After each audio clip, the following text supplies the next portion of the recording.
Today's story is chapter 59. Chapter 59. They fought like tigers because they were cornered.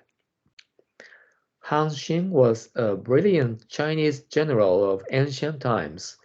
In the year 204 BCE, he broke through defenses on the Yellow River and attacked the lands of Wei and Dai. He captured alive the king of Wei and the Dai Prime Minister Xiao Shuo, and then, piling victory on victory, swept on to the kingdom of Zhao. Chen Chengyu, the Zhao general, was undismayed. No matter how strong Han Xin's forces may be, he has only a few thousand men. Besides, they are thousand leagues from home, exhausted. We'll take them on and win in one blow. He lay in wait for Han Xin with a massive army of 200,000.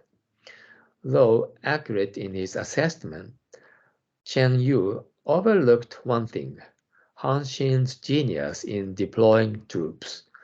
That was the mistake of his lifetime. Han Xin had his troops cross the river so that they would be fighting with their backs to it, literally burning their bridges behind them. When the Zhao general saw this from afar, he laughed in scorn, as the plan violated a basic principle of warfare.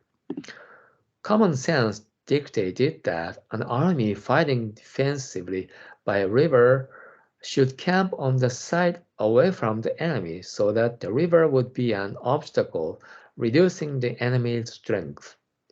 The Zhao army attacked in full force, but with the river at their backs and nowhere to go, Han Xin's army fought ferociously, and the tide of battle turned against the Zhao. As they were withdrawing temporarily, Han Xin boxed them in and wiped them out. Jiang Yu was killed and Prince Zhao Xie was captured. The following day, Han Xin was asked why he had adopted such an unorthodox tactic. It is true that by camping with the river at our backs, we cut off our own escape route. It is an extremely dangerous tactic, but that way the soldiers fight for dear life. My regulars had all been sent home, and I was fighting with new soldiers mustered in occupied lands. A motley bunch, unfortunately. Without the river at their backs, I was afraid they would all turn tail and run. I had no choice but to put them where I did. They fought like tigers because they were cornered, and that's how they were able to annihilate the Zhao army that had seemed so invincible. All the generals present were deeply impressed.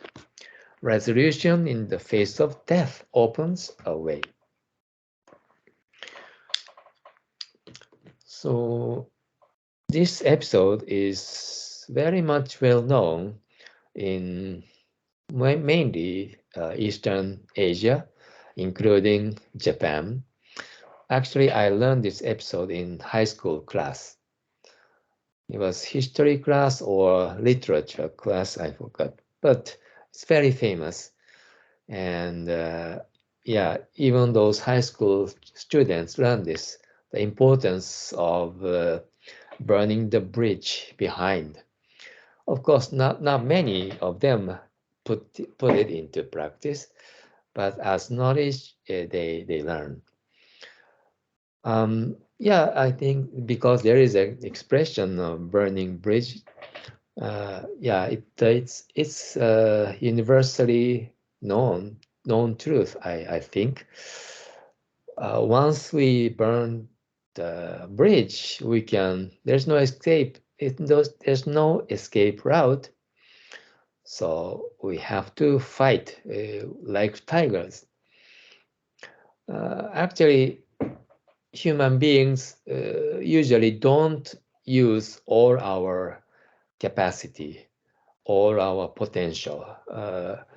Always we leave a lot of potential without using them. They are dormant. We use like 60% or 70% of our potential capability. And if we can use 100% capability, we can achieve much, much more in our life. But we don't use that. Scientists found out that our brain put the brake so that we avoid breakdown or exhaustion. That kind of mechanism always works. And then as a result, more than 30 or 40% of a capability or potential always dormant. It's a kind of a pity. But once we face our death, we have to use all of them.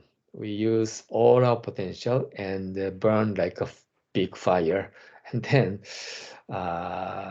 sometimes even a fragile, weak person can lift an automobile, lift one big car in order to save somebody's life. It happened in human history many times. Yeah, in Japanese there's a proverb. Even a weak person like women or children can exert a lot of power when their house catches fire because they want to protect their important asset from burning down to ashes. They can lift a very heavy furniture, they say. It's a proverb since ancient time. So yeah, we need to keep this in mind, and when the time comes, we need to use such capability, and then we will survive, or we will protect something very, very important. Okay, that I think we can learn from this story. So that's all for today's recitation meditation practice in the afternoon. So let's move on toward our ultimate goal together in our Sangha. Have a good evening. Bye bye.